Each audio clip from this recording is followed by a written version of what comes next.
ഞാൻ ഈ പറയാൻ പോകുന്ന കാര്യങ്ങൾ ഒന്നും തന്നെ അറിയാതെ നിങ്ങൾ ഒരു ഫോറക്സ് ബ്രോക്കറിനെ ഒരിക്കലും സെലക്ട് ചെയ്യരുത്. മാർക്കറ്റിൽ പല ഡിഫറെന്റ് ടൈപ്സ് ഓഫ് ബ്രോക്കേഴ്സ് ഉണ്ട്. A book broker, B book broker, ഒരു സ്പെഷ്യൽ കാറ്റഗറിയും കൂടെ ഉണ്ട്, വൈറ്റ് ലേബിൾഡ് ബ്രോക്കേഴ്സ്. പലരും ഇതിനെപ്പറ്റി സംസാരിക്കാറ് പോലുമില്ല, എന്താണ് ഈ വൈറ്റ് ലേബിൾഡ് ബ്രോക്കേഴ്സ് എന്നുള്ളത്. എന്നാൽ ഇന്ന് ഇന്ത്യയിൽ കാണുന്നത് മജോറിറ്റിയും വൈറ്റ് ലേബിൾഡ് ബ്രോക്കേഴ്സ് ആണ്. ഡെഫിനറ്റ്ലി നിങ്ങൾ ഈ ഒരു ബ്രോക്കറിൽ ട്രേഡ് ചെയ്യുകയാണെങ്കിൽ ഇത് ആക്ച്വൽ മാർക്കറ്റിൽ പ്ലേസ് ആകുക പോലുമില്ല. ഇത് ആക്ച്വലി നിങ്ങളെ പ്യൂർലി ലോസിലേക്കാണ് കൊണ്ടുപോകാനായിട്ട് പോകുന്നത്. ഈ ചെയ്യുന്ന വൈറ്റ് ലേബിൾഡ് ബ്രോക്കേഴ്സ് എല്ലാം തന്നെ അവരുടെ മോട്ടീവ് എന്ന് പറയുന്നത് സ്വന്തമായിട്ട് പ്രോഫിറ്റ് ജനറേറ്റ് ചെയ്യുക എന്നത് മാത്രമാണ്. ഇഫ് ആരെങ്കിലും നല്ല രീതിയിൽ ട്രേഡ് ചെയ്ത് നല്ലൊരു എമൗണ്ട് ജനറേറ്റ് ചെയ്യുന്നുണ്ടെങ്കിൽ അവരെ എന്തെങ്കിലും കാരണങ്ങൾ കൊണ്ട്, ചിലപ്പോൾ സ്ലിപ്പേജ് ആകാം, ഇല്ലെങ്കിൽ സ്പ്രെഡ്സ് ആകാം, എന്തെങ്കിലും കാരണം കൊണ്ട് നിങ്ങളുടെ ക്യാഷ് അവർ കൈക്കലാക്കുന്നതാണ്. സോ വൈറ്റ് ലേബിൾഡ് ബ്രോക്കേഴ്സ് ഇന്ത്യയിൽ കുറെ അധികമുണ്ട്. ഇന്ത്യയിൽ ബേസ്ഡ് ആയിട്ടുള്ള കുറെ അധികം കമ്പനികളിൽ കുറെ അധികം ബ്രോക്കേഴ്സ് 90% എബോവും വൈറ്റ് ലേബിൾഡ് തന്നെയാണ്. സോ നിങ്ങൾ ഒരിക്കലും ഒരു വൈറ്റ് ലേബിൾഡ് ബ്രോക്കറിൽ പോയിട്ട് സെലക്ട് ചെയ്യരുത്. സെക്കൻഡ്ലി, ഒരു ബി ബുക്ക് ബ്രോക്കർ. ഒരു ബി ബുക്ക് ബ്രോക്കർ എന്ന് പറയുമ്പോഴത്തേക്ക് ഡീലിംഗ് ഡെസ്ക് എന്ന് നമുക്ക് വേണമെങ്കിൽ ഒരു സ്പെഷ്യൽ കാറ്റഗറി, ഒരു മേജർ കാറ്റഗറി ചെയ്യാം. അതായത് ഇവർക്ക് ഒരു ലിക്വിഡിറ്റി പ്രൊവൈഡർ, അതായത് ഡയറക്റ്റ് മാർക്കറ്റിൽ ചില സമയങ്ങളിൽ അവർ കണക്ട് ചെയ്യും, ചില സമയങ്ങളിൽ ഡയറക്റ്റ് മാർക്കറ്റിൽ കണക്ട് ചെയ്യത്തില്ല. ഇതാണ് ബി ബുക്ക് ബ്രോക്കർ എന്ന് പറയുന്നത്. അപ്പൊ മനസ്സിലായില്ലേ, ചില സമയങ്ങളിൽ കണക്ട് ചെയ്യാത്തത് എങ്ങനെയാണ്? അതായത് നിങ്ങളൊരു ഫ്രഷർ ആണ്, നിങ്ങൾക്ക് ഒരു ട്രേഡിംഗ്, നമുക്കറിയാലോ 90% ആൾക്കാരും ട്രേഡിംഗ് ലോസ് ചെയ്യുന്നുണ്ട്. അപ്പൊ എന്താ ഇവരുടെ പ്രോഫിറ്റ്? അതാണ് ഈ 90% ഇവർ നേരെ മാർക്കറ്റിലേക്ക് ഇവർ ചെയ്യുകയില്ല. ഇവർ പിന്നെ എവിടെയാ ചെയ്യുന്നത്? ബ്രോക്കർ തന്നെ അതങ്ങ് ചെയ്തു തരും. ആ ഒരു ട്രേഡിലെ ആ ഒരു ഓപ്ഷൻ, ആ ഒരു ട്രേഡ് എക്സിക്യൂട്ട് ചെയ്ത് തരുമില്ല, ഓപ്പോസിറ്റ് ലെഗ് ഈ ബ്രോക്കർ തന്നെ തരുന്നതായിരിക്കും. ഇതിനെയാണ് നമ്മൾ ബി ബുക്ക് ബ്രോക്കർ എന്ന് പറയുക. നിങ്ങൾ ബി ബുക്ക് ബ്രോക്കറിലേക്കും പോകരുത്, മാക്സിമം മാറി നിൽക്കുക.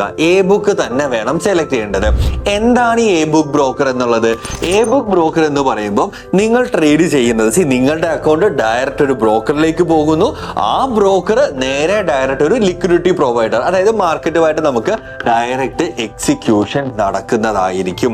ഇങ്ങനെ നമുക്ക് 3 രീതിയിൽ നമുക്ക് കൺസിഡർ ക്ലാസിഫൈ ചെയ്യാനായിട്ട് സാധിക്കുന്നതായിരിക്കും നമ്മളുടെ ഡിഫറെന്റ് ടൈപ്സ് ഓഫ് ബ്രോക്കേഴ്സിനെ. അപ്പൊ നിങ്ങൾ എപ്പോഴും ഒരു ബ്രോക്കറിനെ സെലക്ട് ചെയ്യുമ്പോഴത്തേക്ക് നോക്കേണ്ട വേറെ കുറച്ചധികം കാര്യങ്ങളും ഇവിടെ ഉണ്ട്. അതായത് എ ബുക്ക് ബ്രോക്കർ വേണമെന്ന് നമുക്ക് ഇപ്പോൾ മനസ്സിലായി.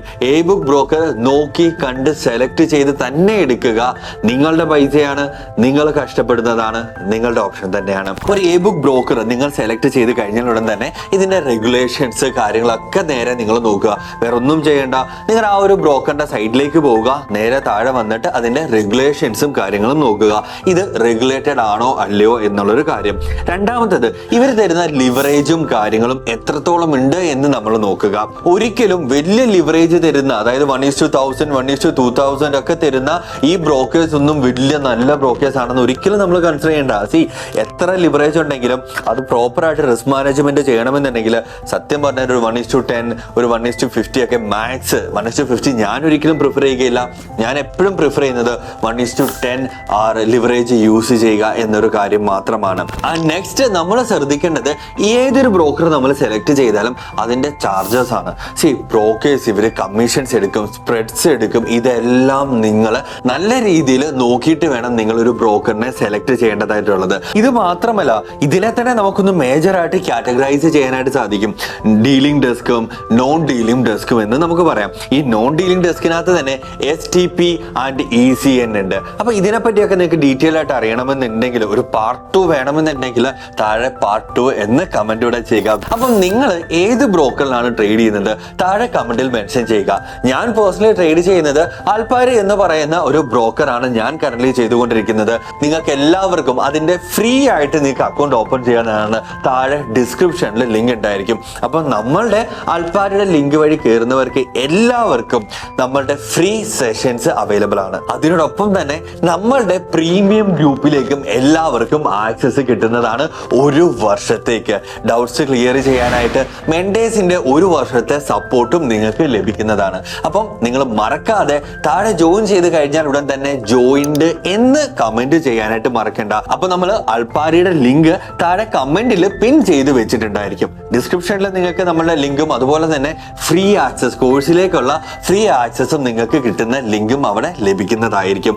എന്ത് ഡൗട്ട് ഉണ്ടെങ്കിലും താഴെ കാണുന്ന ഈ നമ്പറിൽ നിങ്ങൾക്ക് നമ്മളുടെ ടീമിനെ അപ്രോച്ച് ചെയ്യാവുന്നതാണ്. അപ്പൊ നിങ്ങൾക്ക് ഈ ഒരു വീഡിയോയിലൂടെ ഡിഫറെന്റ് ടൈപ്സ് ഓഫ് ബ്രോക്കേഴ്സിനെ മനസ്സിലായി എന്ന് ഞാൻ വിശ്വസിക്കുന്നു. അപ്പൊ നമുക്ക് അടുത്തൊരു വീഡിയോയിലൂടെ കാണാം. Till then bye.